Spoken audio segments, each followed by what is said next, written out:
All right, let's solve this one. It says solve for x. X squared minus 2x minus 24. We're going to do the tried and true guess and check. So I'm going to draw my box.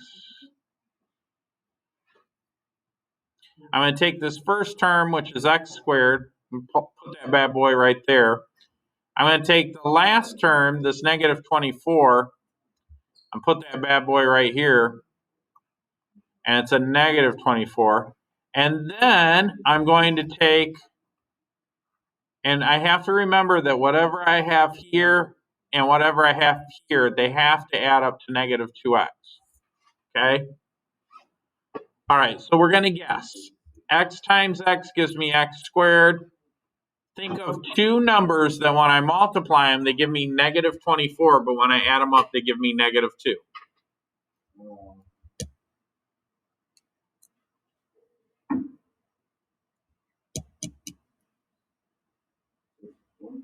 6 and 4. Good. Good. Really impressive. Do you guys remember last year when we did quadratics and geometry and everybody was like, oh, now you're solving them? Man, you guys must have had an amazing math teacher the last 2 years.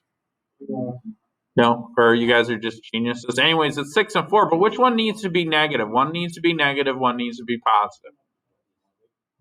Yeah, you're right.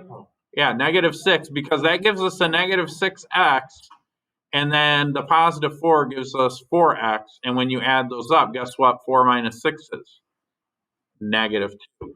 So this factors into x minus 6 times x plus 4, and that's still set equal to 0. Now remember, to get 0, that means that x minus 6 probably has to equal 0, and x plus 4 has to equal 0.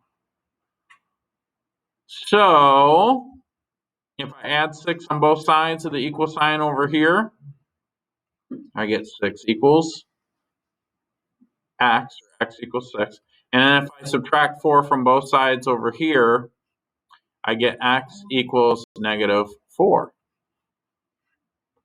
Well, bam. Oops. Did you say with the bacon sizzle?